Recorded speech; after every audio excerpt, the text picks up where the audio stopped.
Meus amados irmãos, a paz do Senhor Jesus Cristo, quem vos fala é o presbítero Davi, mais uma vez tendo o privilégio de poder estarmos compartilhando da palavra do Senhor, da lição da Escola Bíblica Dominical, dessa vez no primeiro trimestre de 2023, com a nossa revista aí, cujo tema da nossa revista é Aviva a Tua Obra, o chamado das Escrituras ao quebrantamento e ao poder de Deus. Sobre nossa responsabilidade está a lição de número 3, cujo tema é o avivamento no Novo Testamento, onde nós vamos juntos aí compartilhar a palavra de Deus, aprender juntos e também podermos desenvolver uma boa aula aí para os nossos alunos. Amém? Mais uma vez quero externar gratidão ao nosso pastor presidente, pastor José Carlos, e a superintendência da Escola Bíblica Dominical, pastor Ricardo, a irmã Deise, e que nós possamos juntos continuar crescendo, desenvolvendo a obra do Senhor. Amém? Nessa ocasião eu estou com a revista digital, então vou fazer uso aqui do notebook para poder a gente estar abordando os temas. É uma lição importante para nós, importante para o tempo em que vivemos também. Essa ideia do avivamento, ela acontece dentro da história, o avivamento ele não acontece fora do tempo, muito pelo contrário, acontece dentro do tempo, dentro da história, e nós vamos, durante este trimestre, exatamente perceber esse avivamento, como já foi falado sobre o avivamento no Antigo Testamento, agora vamos falar do avivamento no Novo Testamento, dentre outras manifestações do Espírito ao longo da história, tanto da história da igreja, avivamento dentro da nossa nação também, enfim. Então, quero convidar os irmãos a, nesse momento, meditar juntamente comigo nessa lição, amém? O tema da lição já foi dito, avivamento no Novo Testamento. Texto áureo dessa lição, Jesus respondeu e disse-lhe: se tu conheceres o dom de Deus e quem é o que te diz, dá-me de beber, tu lhe pedirias e ele te daria água viva. Verdade prática, a palavra de Deus revela raízes de um verdadeiro avivamento espiritual que perpassa a história. Amém? Temos aí as leituras diárias, segunda Mateus 7:28, terça Marcos 16. Você certamente tem feito as leituras aí no decorrer da semana. Temos também a leitura bíblica em classe, que é exatamente imbuído dentro do texto áureo, de João, capítulo de número 4. Acredito também que não se faça necessário uma leitura, até porque o contexto é muito, muito conhecido por nós, que fala a respeito da mulher samaritana, o encontro de Jesus com a mulher samaritana, em João capítulo 4, versículos 7 a 15, ok? Jesus tem um encontro com aquela mulher ali no poço de Jacó. Vamos então à introdução. Esta lição, temos um panorama geral a respeito do avivamento no Novo Testamento. Estudaremos o avivamento trazido por Cristo mediante aos homens comissionados por Ele para proclamar a mensagem de boas novas para Israel e o mundo. Desse modo, nosso Senhor trouxe a mais poderosa mensagem que os homens ouviram, a mensagem do reino de Deus. Os apóstolos do Senhor transmitiram essa gloriosa mensagem por meio de epístolas e livros. Primeira abordagem que eu acredito que se faça necessário é falar a respeito da ideia de reino de Deus, Por quê? Nós temos aplicação tanto de reino de Deus, reino dos céus, ou reino. Essas aplicações, embora tenham descrições diferentes, a aplicação é sempre a mesma, Tanto para reino de Deus, reino dos céus, o propósito, o objetivo é sempre o mesmo, tendo como propósito alcançar a nossa compreensão de que quem reina sobre o homem, quem reina, quem estabelece o seu reinado, quem está sob o controle é exatamente Deus. Então, reino dos céus, reino de Deus, não há nenhum tipo de diferença aqui quando nós aplicamos isso, ok? O termo boas novas também aqui aplicado não é um termo peculiar para a mensagem do Evangelho, tá? Na verdade, já era um termo utilizado dentro daquele contexto histórico, tá? Cartas que eram escritas dentro de período de guerras eram cartas cujas descrições que haviam nelas para poder trazer uma nova mensagem eram inclusive descritas como boas novas. Então, não é algo aqui específico a respeito do Evangelho. As boas novas são o Evangelho. Não.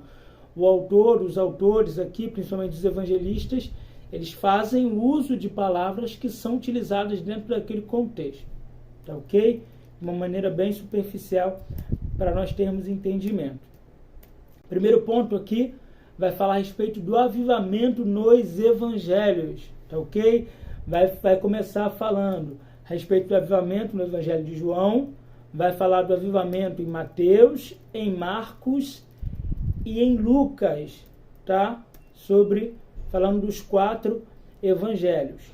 Um ponto importante, acredito que se faça necessário para observação, se não tanto para utilização em sala de aula, mas importante para conhecimento, embora o autor aqui ele inicie, tá? O autor ele inicie o seu comentário falando a respeito do avivamento de João, depois Mateus, Marcos e Lucas. Essa aplicação aqui para nós, o entendimento dessa construção não se inicia por João, tá? Embora até mesmo a estrutura dos evangelhos, dentro do nosso cânon sagrado, Mateus, Marcos, Lucas e João, dentro do conceito teológico, aplica-se primeiro ao livro ou evangelho de Marcos, tá? Foi o primeiro evangelho a ser escrito. Logo após Marcos, Mateus e por fim Lucas, tá? A estrutura ela precisa ser interpretada desta forma, tá ok?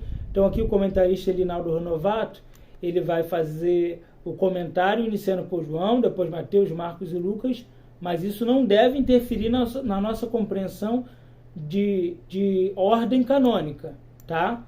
A ordem canônica é Mateus, Marcos, Lucas e João, e a ordem dentro do conhecimento e do estudo teológico é Marcos primeiro, porque Mateus e Lucas escrevem a partir de uma ótica marcana. Marcos escreve primeiro, depois que Mateus e Lucas escrevem, inclusive utilizando-se do material de Marcos, tá? Eu fiz algumas anotações aqui, acredito que sejam importantes, porque isso nos dá um bom entendimento também da construção dos evangelhos, tá ok? Vamos lá.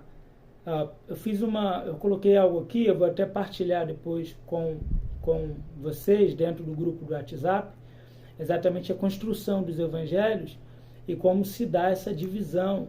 A gente percebe, por exemplo, que dentro do Evangelho de Marcos, o que Marcos tem, que é propriamente dele, são 26 versículos dentre os 661 que tem no seu Evangelho. Tá?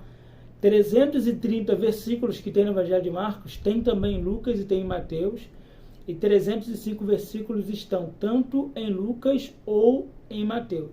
Tá? Então, nós temos aqui dentro do Evangelho de Marcos, por ele ser o mais reduzido, Lucas e Mateus acabam tendo um desenvolvimento maior dentro da sua literatura. Tá ok? Apenas de caráter informativo, acredito que isso seja importante. E a ideia de sinóticos também precisa ser compreendida por nós, de que não é literalmente que eles têm a mesma visão. Tá? A gente sempre trabalha isso dentro da superficialidade, mas cada evangelho tem a sua peculiaridade. Tá? Eles seguem a mesma estrutura, o mesmo desenvolvimento do início do ministério de Jesus, a transição do ministério e a finalização do ministério, só que cada autor tem a sua peculiaridade na hora de desenvolver a respeito do ministério de Jesus, tá? Tanto o objetivo, tanto o público-alvo, quanto também a ótica de cada um de identificar algo como mais importante. Uns autores vão salientar algo que outros não vão salientar. Por exemplo, Mateus vai fazer menção a respeito do sermão das 10 virgens, né? O que você não vê nem Lucas, nem Marcos, enfim. Então, cada um tem a sua peculiaridade, tá ok?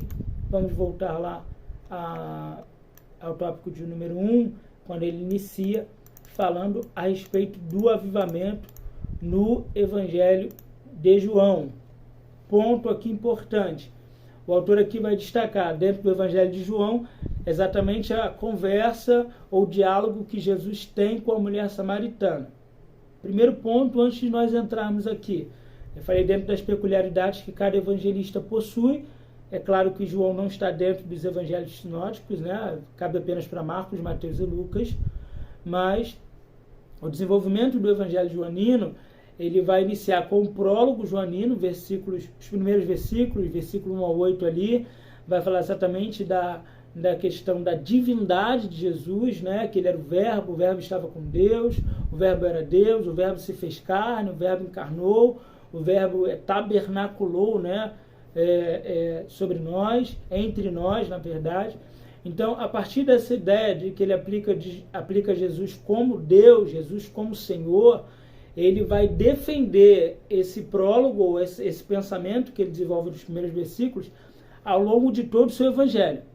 E aí o que é interessante? Como ele vai defender isso durante todo o seu evangelho, exatamente mostrando a divindade de Jesus, dentro desse evangelho, você vai perceber a dificuldade que as pessoas têm, principalmente aqueles que eram seus, mas o rejeitaram, e ele vai inclusive falar isso nos versículos iniciais, né? De que ele veio para os seus os rejeitaram, ou seja, os judeus, a elite religiosa, eles desprezaram Jesus, eles não reconheciam Jesus como Deus, muito pelo contrário, chamavam ele, consideravam ele outras coisas menos Deus.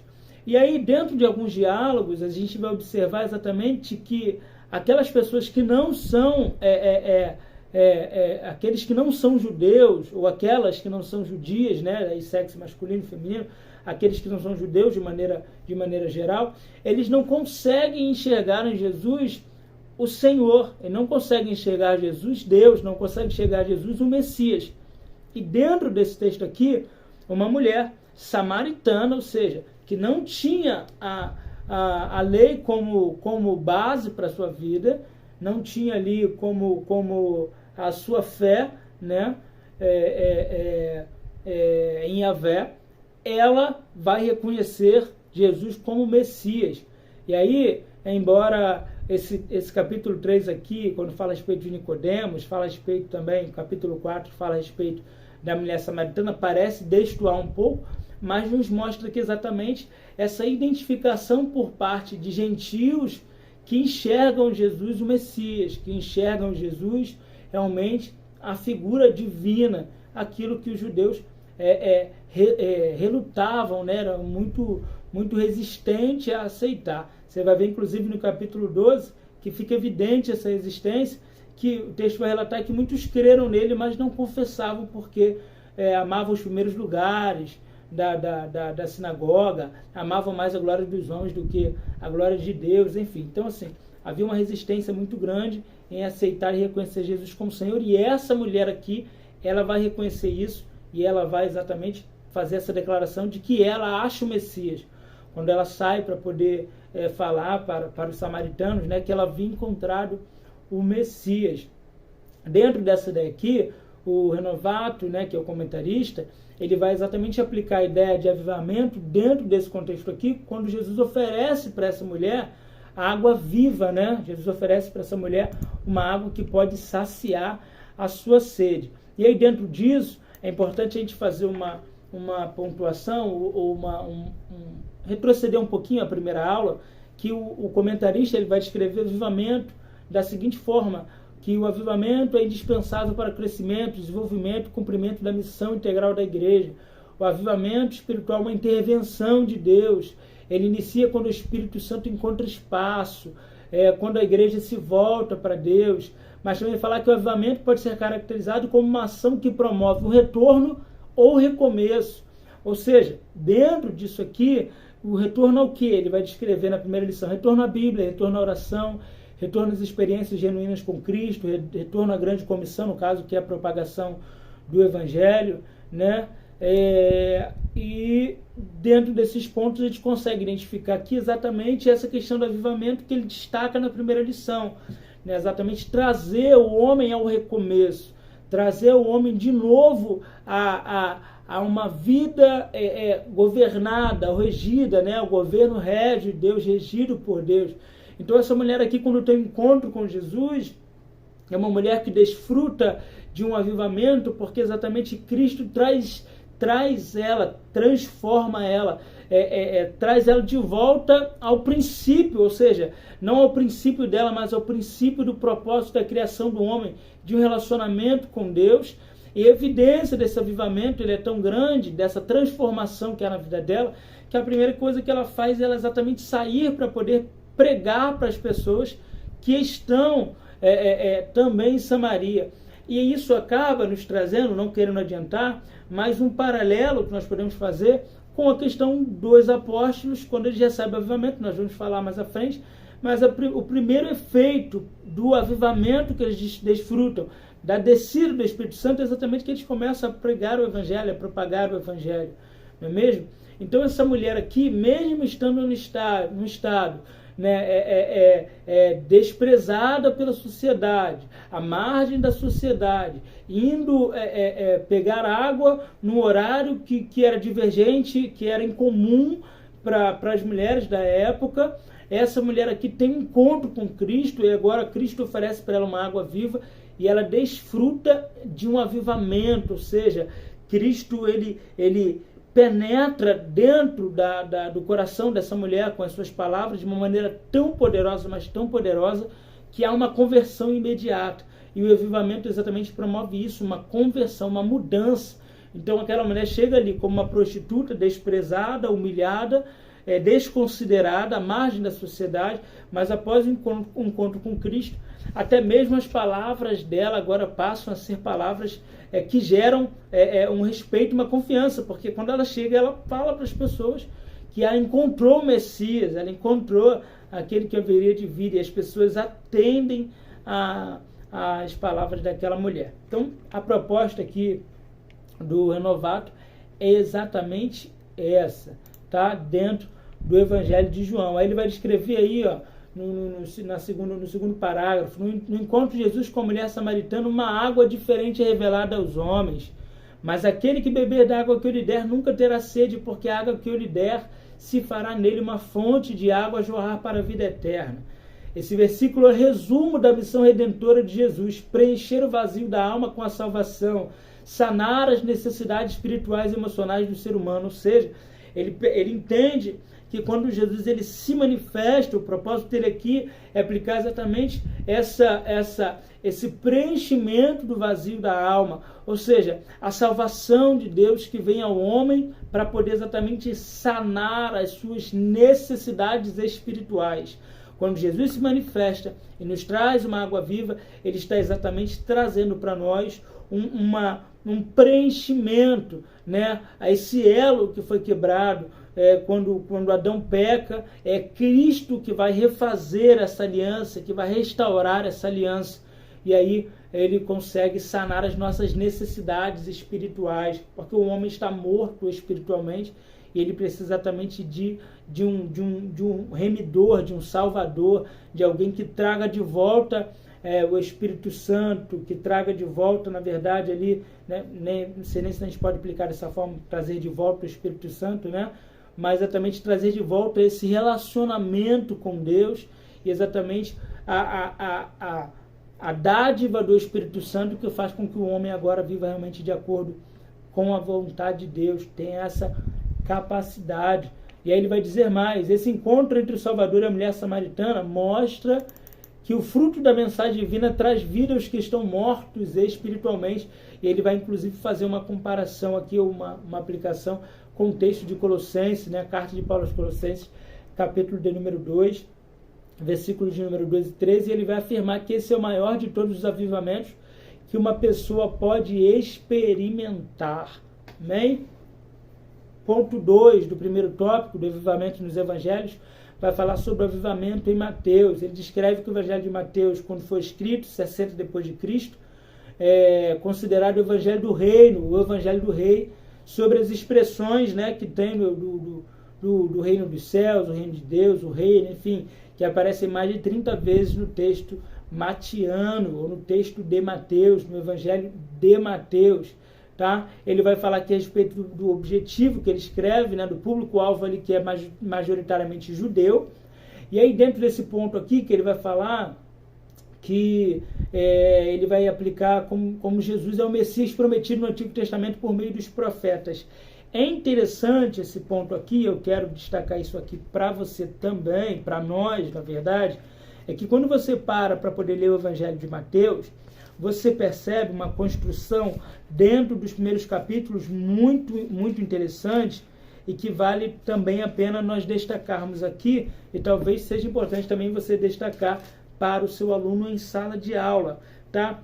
Parece que quando Mateus ele vai descrever ao primeiro ponto aqui, primeiro momento, quando está descrevendo sobre a vida de Jesus, ele vai falar aqui a respeito da genealogia, vai falar a respeito do nascimento, dos magos, enfim, a fuga para o Egito, a volta do Egito, todas essas descrições aqui, a primeiro olhar, um olhar mais superficial, a nossa ideia de que Mateus quer trazer para nós um relato bem descritivo a respeito do nascimento de Jesus. Bom, isso não deixa de ser verdade.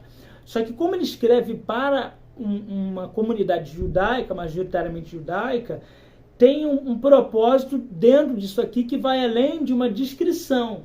O propósito de Mateus aqui é exatamente mostrar que Jesus ele é o cumprimento, igual o autor aqui, o comentarista está fazendo aqui, que ele é o Messias prometido no Antigo Testamento por meio dos profetas, não apenas por meio dos profetas, tá? Por meio da lei, dos profetas e também da literatura que nós conhecemos como poéticas, mas a lei aqui seria a lei, os escritos e os profetas. Aí os escritos seriam tanto os livros poéticos quanto os livros que contam a história de Israel. Então, na verdade, todo o Antigo Testamento, ele aponta para a pessoa de Cristo. E esse é o propósito de Mateus. Por isso que você vai ver uma recorrência da declaração de Mateus, Mateus declarando da seguinte forma, escrevendo da seguinte forma: para que se cumprisse o que estava escrito pelos profetas, para que se cumprisse o que foi escrito na lei, para que se cumprisse o que foi escrito, para que se cumprisse o que foi escrito. Para que o judeu, quando ele viesse a ter contato com essa literatura, e ele viesse a perceber que todo o Antigo Testamento aponta para a pessoa de Jesus Cristo. Até mesmo no batismo de João, a gente vai perceber essa característica. Bom, eu deveria ter destacado aqui e passado para vocês exatamente alguns versículos, acabei não fazendo esse destaque aqui, seria importante, mas vou deixar você dentro dessa curiosidade para você ler esse texto aqui, os primeiros capítulos, aí até o capítulo de número 3, né? Você vai perceber aí exatamente essa característica de apontar que Jesus ele é o cumprimento de todo o Antigo Testamento. Olha só, capítulo 2, versículo 17. Então se cumpriu o que foi dito pelo profeta Jeremias, que diz, ou seja, se cumpriu aquilo que foi dito pelo profeta Jeremias. Vamos ver outro texto aqui que traz essa aplicação.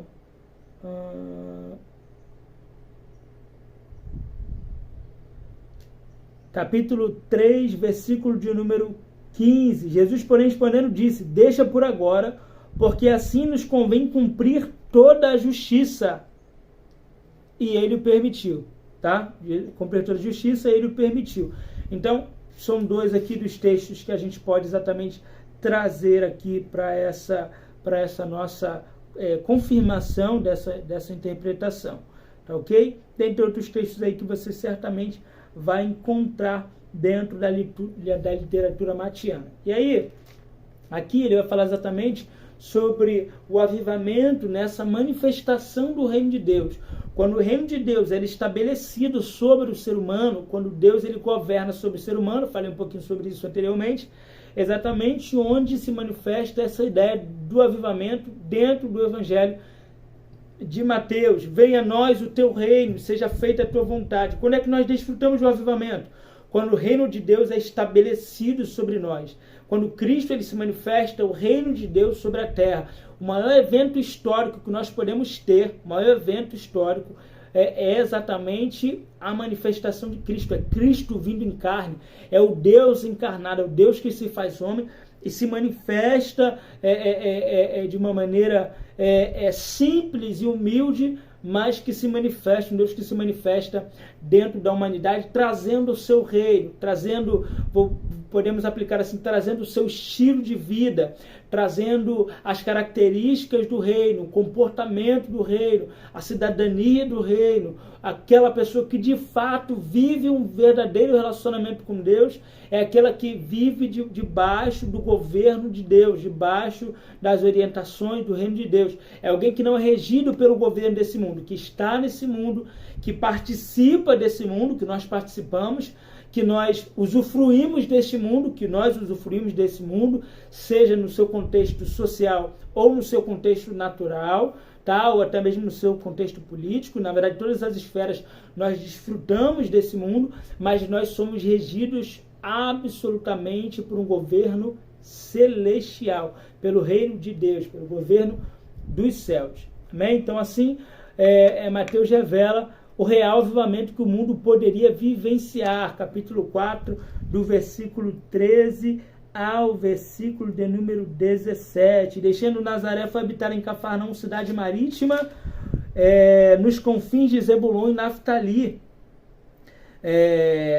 Naftali, para que se cumprisse o que foi dito pelo profeta Isaías, que diz: a terra de Zebulon e a terra de Naftali, junto ao caminho do mar além do Jordão, a Galiléia das nações.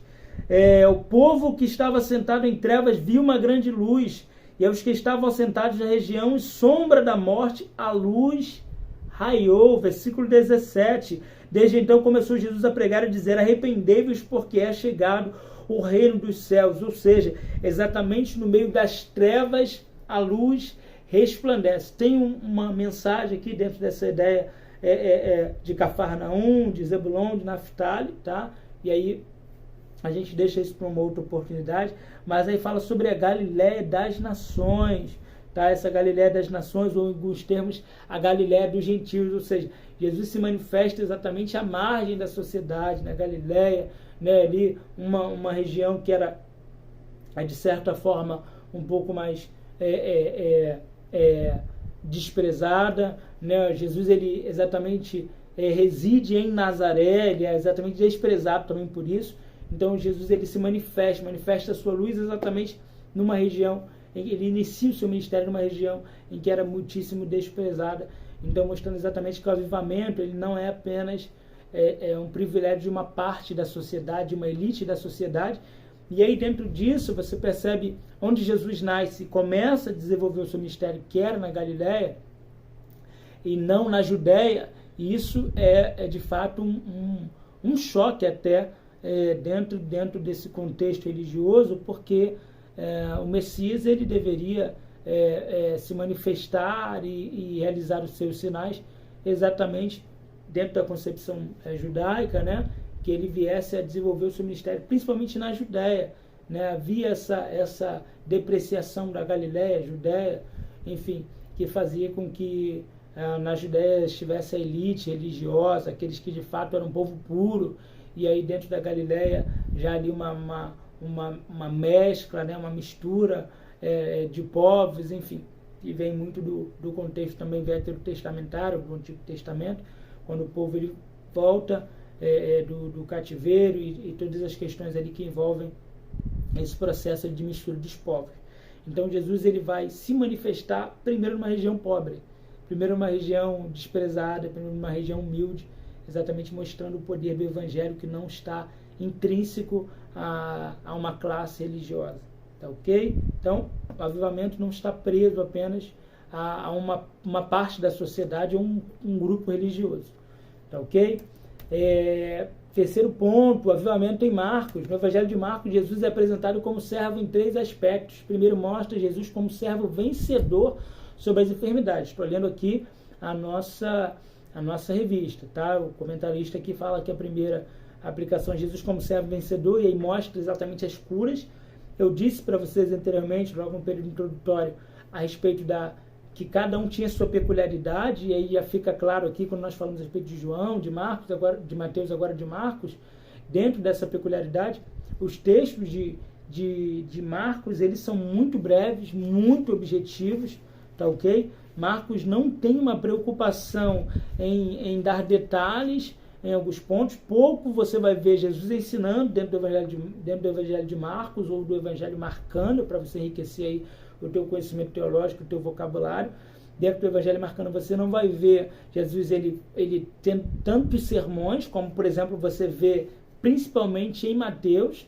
Você vai ver que a estrutura de Mateus ela é uma estrutura muito, muito próxima da estrutura da Torá, né?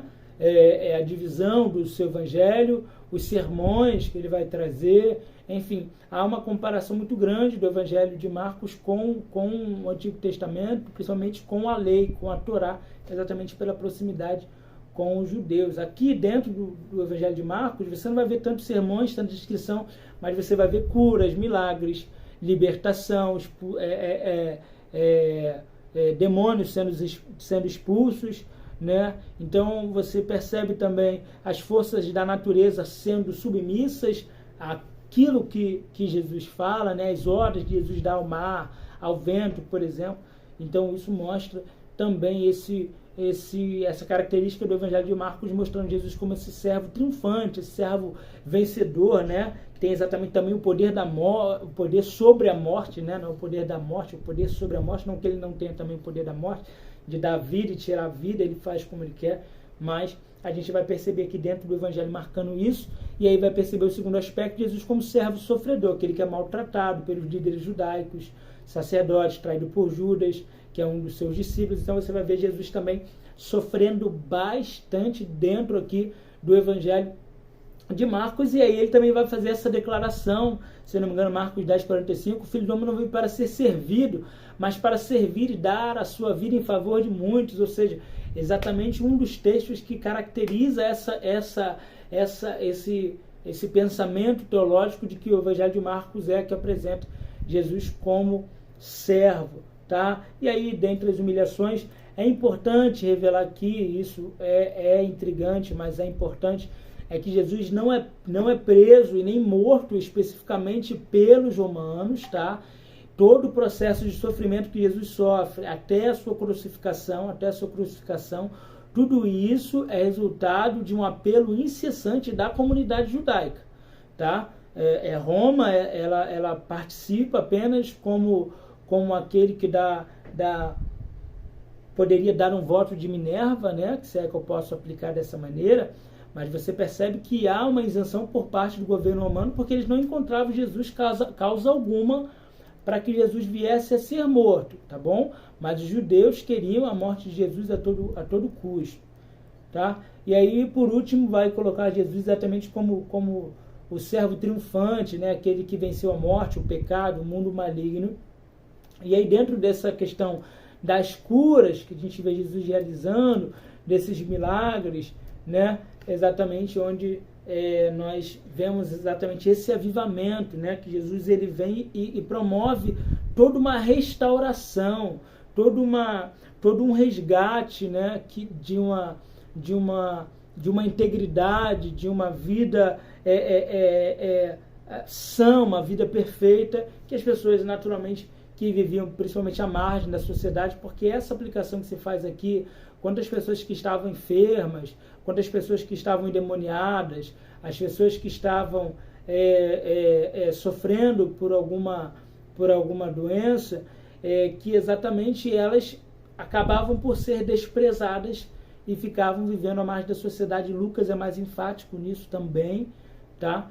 E aí Jesus ele vem como esse servo que vence essas esferas demoníacas, essa esfera da enfermidade, da morte, enfim.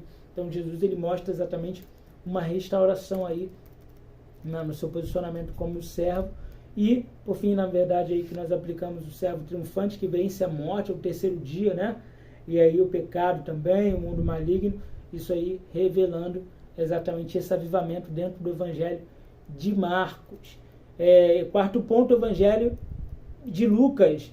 O Evangelho de Lucas, o médico amado, é considerado o Evangelho do Filho do Homem. Essa aplicação aqui, Filho do Homem, é uma aplicação extraída, de acordo com biblistas, extraída do Evangelho, do livro do profeta Daniel, tá?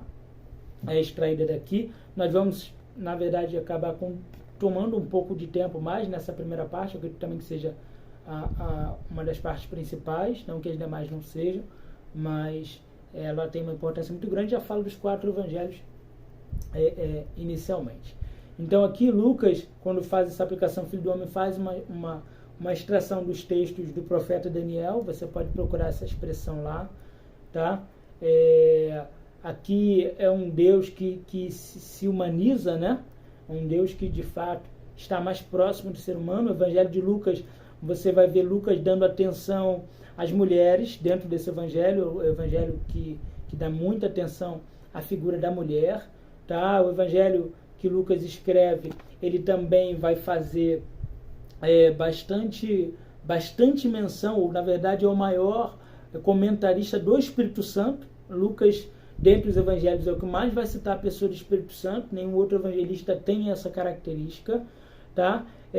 Ele vai retratar bem a humanidade de Jesus, exatamente mostrando essa proximidade de Jesus. E como Lucas escreve para uma comunidade que tinha como seu grupo majoritário, né, dos gentios, o grupo majoritário dos gentios, Lucas escreve para esse grupo. Então Lucas vai procurar exatamente mostrar Jesus como homem, como um ser humano que se aproxima dessa realidade, se aproxima do sofrimento, se aproxima da dor. Alguém que tem, quando ele fala retrata bem a humanidade de Jesus, está falando sobre não apenas o nascimento de Jesus, mas também as emoções de Jesus ficam muito evidentes dentro do Evangelho de Lucas. E aí o comentarista ele vai destacar aqui que a mensagem, que é um novo tempo que chegava para Israel e o mundo. Era um avivamento enviado dos céus, ou seja, Jesus ele se aproxima da realidade do ser humano, sofre, padece, né, como ser humano, se sente cansado, com fome, com sede. Esses relatos também estão em outros evangelistas, e aí isso mostra exatamente também essa proximidade e esse envolvimento com o homem, né, mostrando Jesus na sua figura aí mais tangível e mais frágil possível. Isso mostra também um avivamento quando ele traz esse novo tempo, principalmente para essa comunidade gentílica, tá? E aí você vai ver Jesus ele realizando também prodígios e maravilhas dentro do Evangelho lucano, o Evangelho de Lucas, tá? Esse novo tempo aí que Lucas inaugura, na verdade, o que nós deveríamos ter seria Marcos,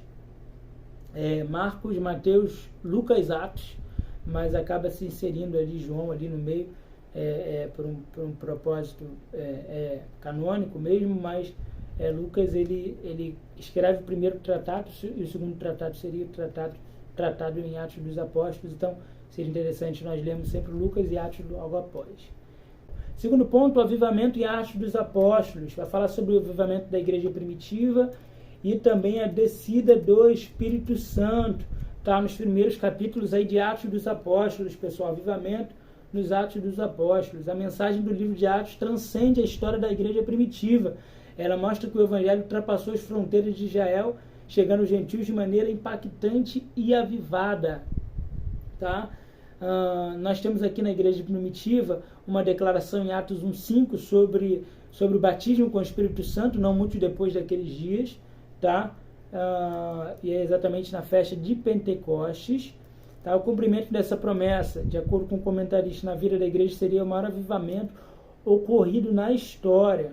Tá? Então aqui dentro do contexto da igreja primitiva, e aí o avivamento, a descida do Espírito Santo, é basicamente uma coisa só que nós podemos aplicar, seria o maior avivamento desfrutado pela humanidade na história. Então aqui se cumpre uma promessa que, de acordo com a leitura que Pedro faz uma leitura do texto de Joel, né, capítulo de número 2, Pedro vai fazer essa leitura, Joel capítulo 2, versículos 28 e 29, e aí, quando desce o Espírito Santo, Pedro começa a pregar após o questionamento das pessoas que estavam ali.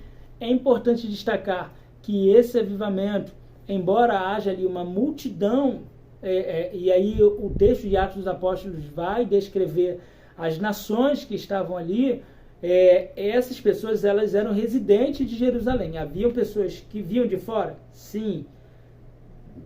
Haviam pessoas, que vinham de fora, de outras nações, sim, mas muitos dos que estavam ali já residiam em Jerusalém, tá? Então essas pessoas vão ser alcançadas por essa pregação de Pedro, e aí mostra exatamente, lembra que nós falamos sobre que o avivamento, de acordo com um relato do comentarista na primeira lição, aqui é um relato que se faz concreto, que a igreja ela evidencia o Espírito Santo com a propagação do Evangelho.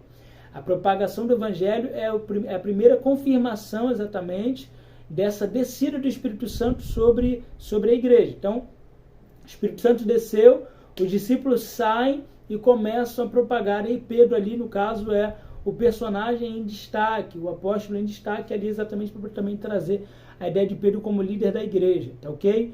Então, aqui os discípulos, eles estão cheios do Espírito Santo, começam a falar das coisas de Deus, você pode ver isso nos relatos aqui de Atos, após a descida do Espírito Santo, começam a falar das coisas de Deus, e aí, depois do questionamento da comunidade, se eles estavam embriagados, uma pregação importante isso aqui. Lembra quando eu falei a respeito de Jesus na Galileia, um lugar desprezado?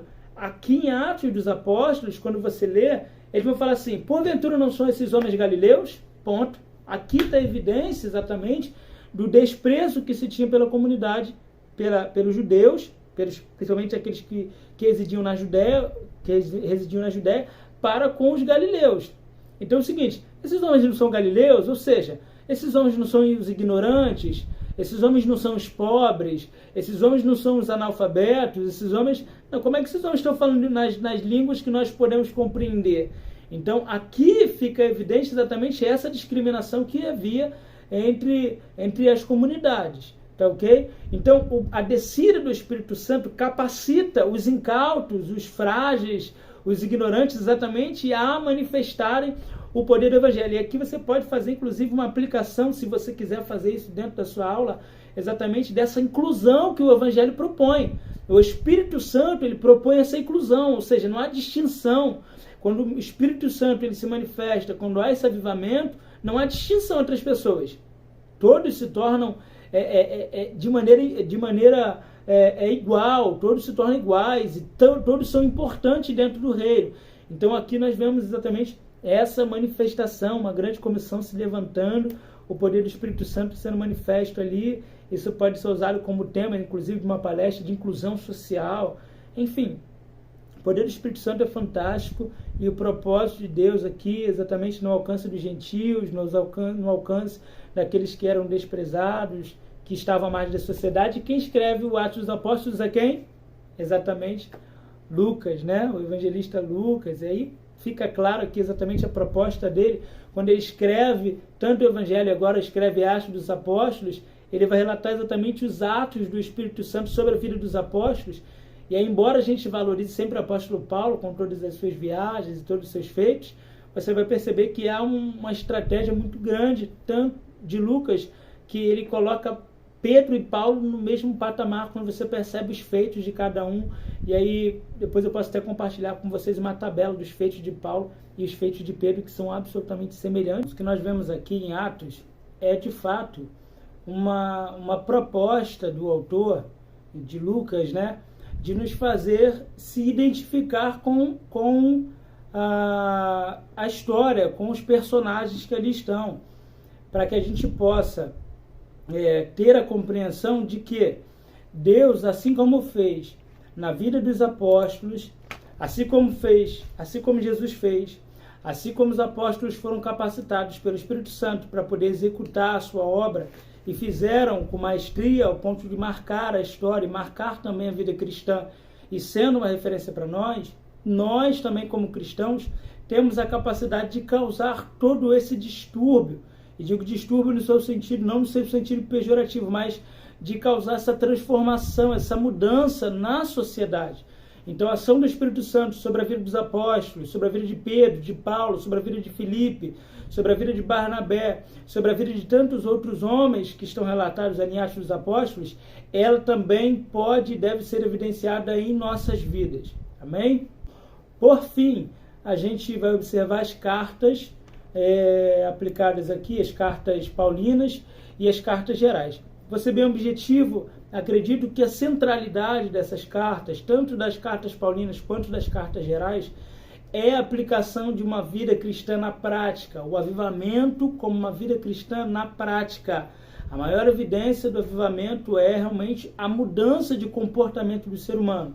Então você vai observar que dentro das cartas paulinas, embora a carta de Paulo aos Romanos, né, tenha ali um conceito teológico muito intenso, né, mas nós vemos também uma aplicação também na vida prática. Vai falar sobre a fé, a justificação pela fé, né, só que vai falar também do que Cristo fez, tanto na vida dos gentios quanto na vida dos judeus, através da sua graça, né, através da fé nós alcançamos essa salvação. E aí nós vamos observar que a aplicação de que agora nós somos uma nova criatura, não mais segundo a carne, mas nós vivemos segundo o Espírito. Essa aplicação vai ser feita em várias cartas do apóstolo Paulo, sempre com essa teologia realmente da prática, né? Sempre levando para a questão do posicionamento, do caráter, da mudança de mentalidade, da mudança de comportamento. Você vai ver Paulo falando a respeito aos Efésios: aquele que roubava não roube mais, antes trabalhe para que possa ter como ajudar o seu próximo.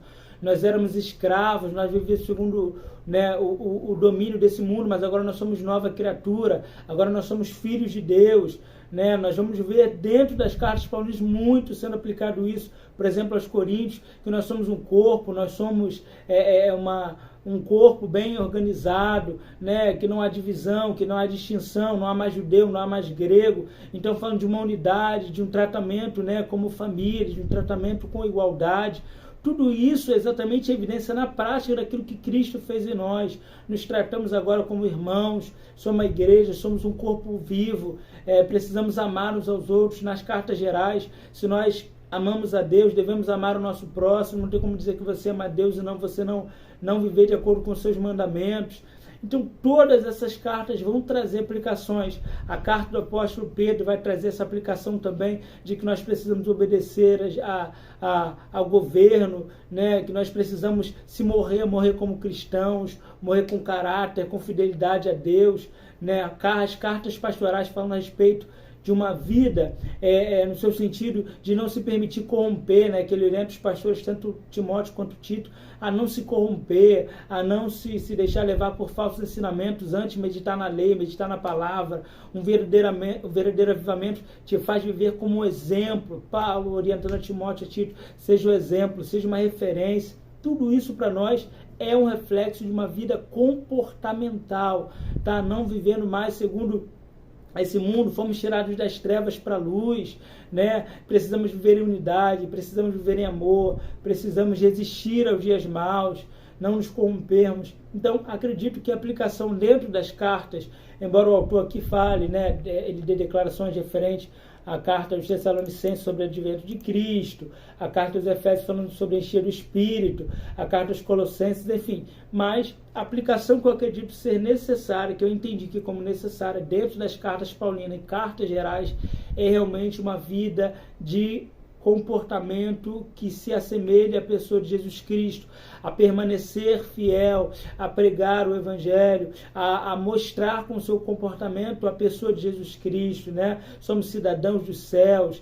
cidadãos da luz, né? Não andamos mais nas trevas, agora andamos na luz, pensamos nas coisas que são de cima, né? Entendemos aquilo que Cristo fez por nós, isso nos conduz exatamente a esse comportamento, de onde Cristo nos tirou, onde nós estamos, o que nós devemos fazer agora com Cristo, né, essa natureza, essa nova natureza, esse novo estilo de vida que nós precisamos viver. Dentro da carta ao Apocalipse, eu acredito também que não há muito o que se falar, o autor até faz aqui algumas ponderações, mas acredito que ele finaliza exatamente com a ideia do verdadeiro e maior avivamento de todos os tempos, que vai ser aplicado após o fim da grande tribulação, que é exatamente o reino milenial. Nós falamos até sobre isso no último trimestre, né, sobre a lição de Ezequiel, mas o reino milenial sendo aplicado literalmente. Deus vai aplicar o seu reino literalmente. Cristo vai governar as nações, Cristo vai governar o mundo, e esse vai ser o maior avivamento, que é o reino de Deus sendo estabelecido na sua literalidade, tá? Aí temos aqui a conclusão, sendo aplicado o Novo Testamento, a revelação de Deus para a sua igreja e a mensagem de salvação para toda a humanidade.